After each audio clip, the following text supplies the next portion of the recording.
Ashtavakrani, se connaissant lui-même comme véritablement un et indestructible. Comment un homme sage qui possède la connaissance de soi prendrait-il plaisir à acquérir des richesses ?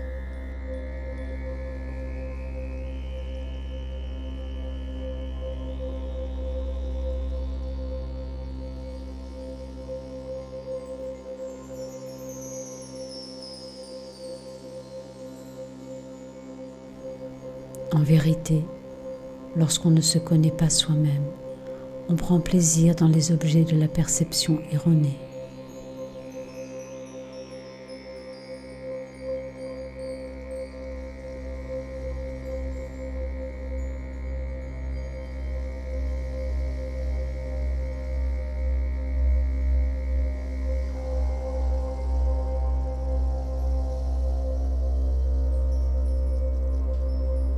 Tout cela jaillit comme des vagues à la surface de l'océan. En reconnaissant « je suis cela », pourquoi courir partout comme quelqu'un dans le besoin ?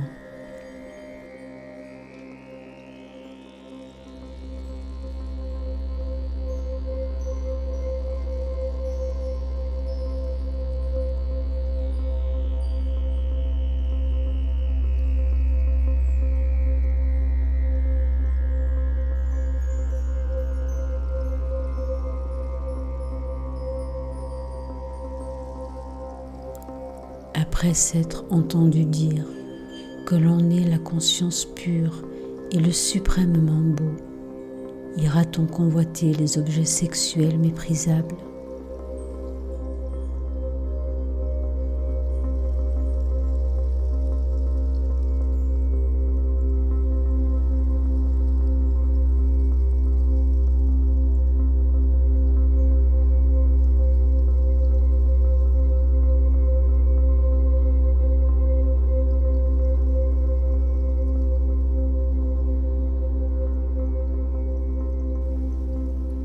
Quand le sage a compris qu'il est lui-même dans tous les êtres et que tous les êtres sont en lui, il serait étonnant que son sens d'individualité soit en mesure de continuer.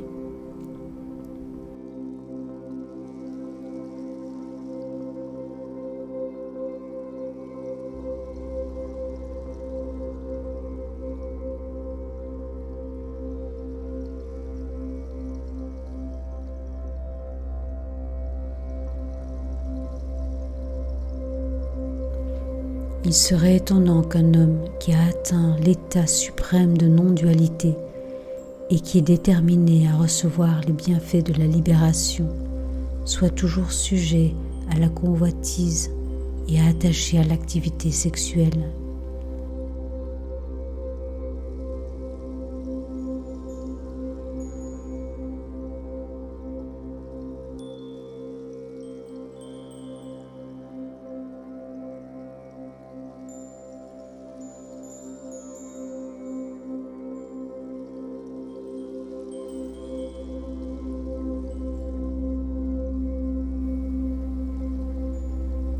Il serait étonnant que déjà très affaibli et sachant très bien que son excitation est l'ennemi de la connaissance, il soit encore nostalgique de la sensualité, même à l'approche de ces derniers jours.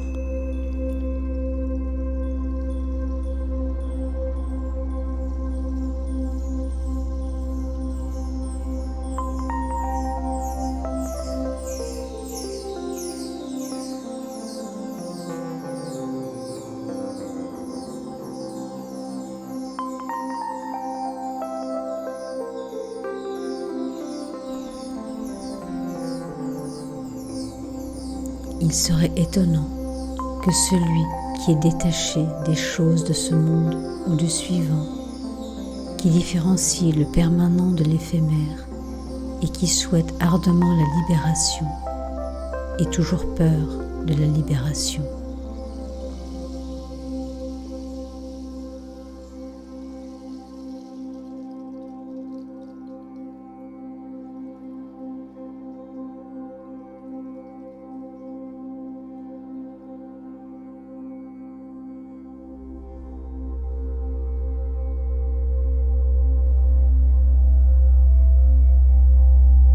qu'il soit enchaîné ou tourmenté, le sage est toujours conscience de sa propre nature suprême et n'est ni satisfait ni déçu.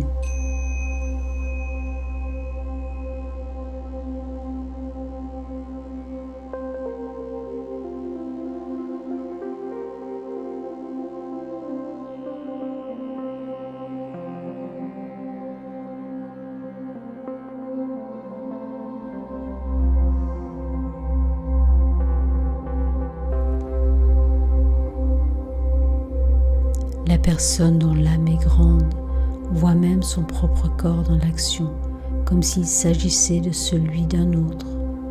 Alors comment pourrait-il être perturbé par la louange ou le blâme ?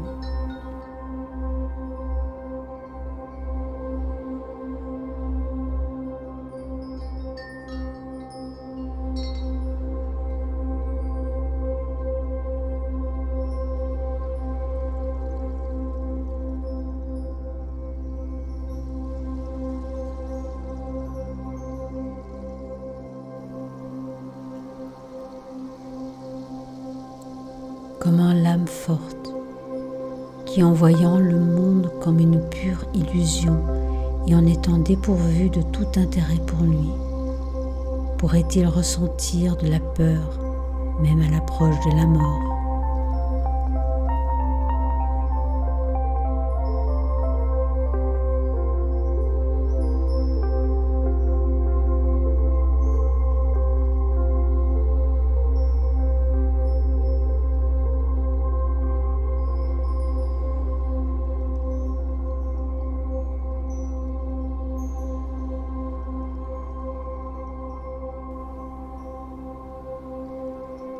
Qui est comparable à cette personne dont l'âme est grande, dont l'esprit est libre du désir même dans la déception, et qui a trouvé satisfaction dans la connaissance de soi.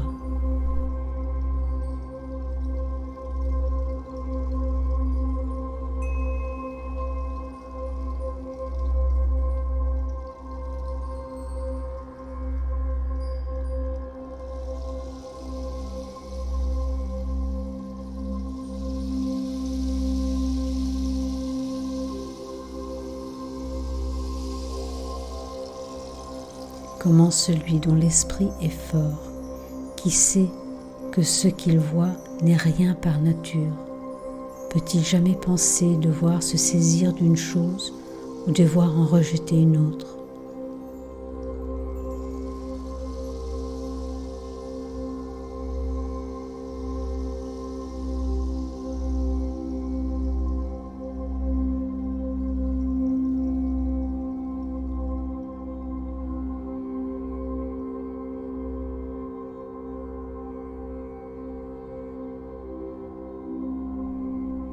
Pour qui a éliminé l'attachement et est exempt du dualisme et du désir, un objet de jouissance qui vient de lui-même n'est ni douloureux ni agréable.